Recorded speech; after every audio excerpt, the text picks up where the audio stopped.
Yeah, I know, it's quite an aggressive title, so before anything else, I want to be clear to the rare outsiders, aka non-furries, that may stumble on this video. This isn't about all furries, or claim that the fandom is dangerous. It's not a witch hunt, it's not a call-out. Even if I could, this is not what this video is meant for, nor are my beliefs to act so. It's a reflection on a pattern that is subtle, psychological, sometimes invincible, that appears in any online communities. But it can feel especially strong in the furry fandom because of how emotional, artistic, and identity-driven this space is. Take this as a personal observation, a perspective, and not a universal judgment.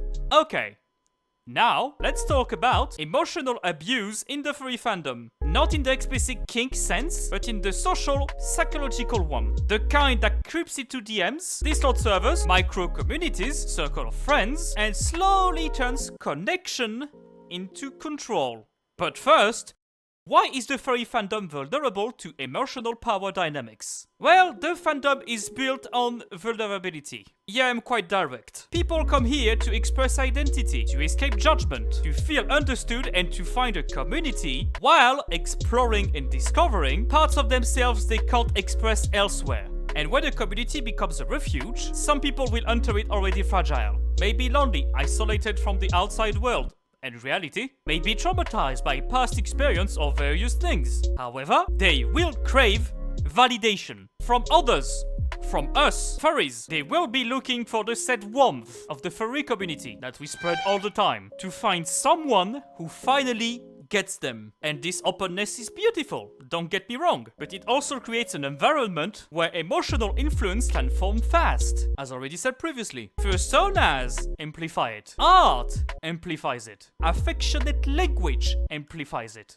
small, tight friend groups amplify it. And before anyone realizes it, the dynamic shifts from "these are my friends" to "these are the people whose approval I depend on." And that is where emotional domination begins. There's the soft power of micro-communities.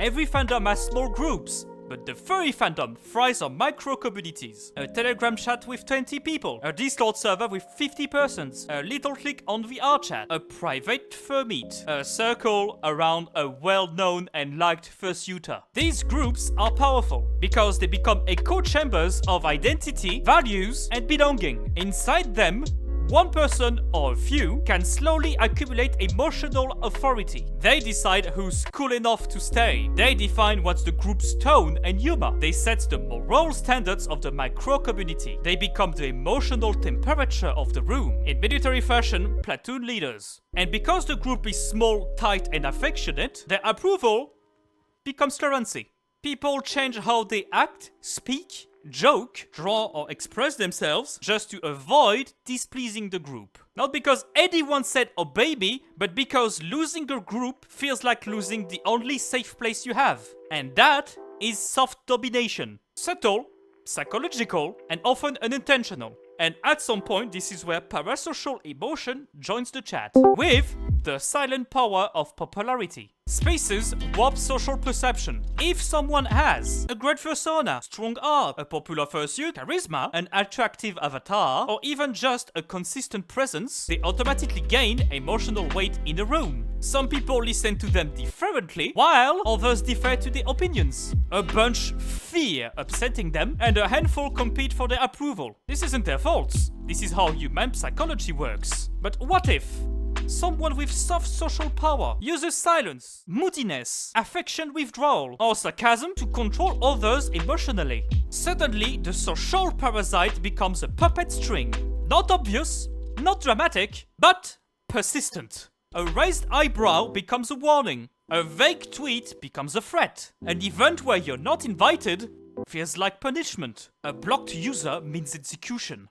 And the group adapts, because approval feels like oxygen. And when you're used to a place and pace, you don't want to erase everything and start from the beginning again. Therefore, we arrive at the emotional domination through identity. And that's the part most people doesn't want to talk about. In the furry fandom, identity is emotional currency. Some people use trauma, neurodivergence, mental illness, loneliness, fragility, I leave the group statement as tools of subtle emotional leverage. You know, those sad drama queens and kings. Not always maliciously, often unconsciously. But the effect is the same, and some persons well aware of this power, abuses it. People walk on eggshells around them. They avoid disagreeing. We feel responsible for their emotional state. You stay in unhealthy friendships because they need me. This is emotional domination too. It's quiet, guilt-based, and incredibly common in tight communities.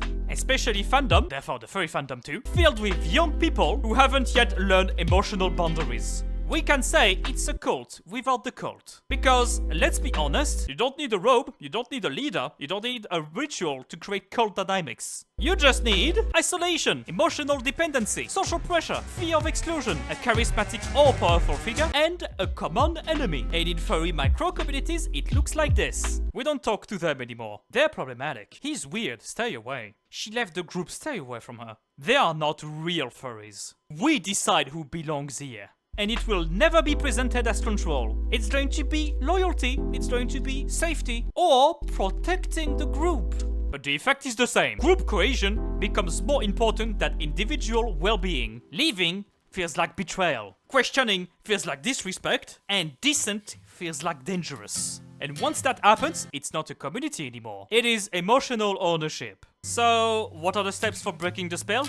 Well, not all furry groups are like this. Thankfully, not even most. But the pattern is real, recurring, and quietly harmful. Breaking free begins with recognizing the signs. You're scared to speak your mind. You feel responsible for someone else's happiness. You're drained after interacting with the group. You feel like you owe people constant attention. You fear being excluded more than being unhappy. And you're praised when compliant and punished when honest. Breaking out doesn't require drama, just clarity. You're allowed to protect your energy, to say no, to leave servers, to outgrow friendships, to exist without emotional depth. Because the healthiest furry communities aren't built on domination, beside BDSM's ones. They are built on respect, autonomy, and mutual care. As I just want to finish on a quiet reminder. The furry fandom is full of beautiful connections, real friendships, genuine love, and creative magic. I will never take this away from the fandom. However, like any emotional space, it can also create shadows and places where affection turns into power and vulnerability becomes control. Recognizing those patterns doesn't make the fandom bad. It makes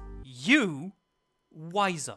Awareness is freedom. Boundaries are protection. Self-respect is the antidote to emotional domination.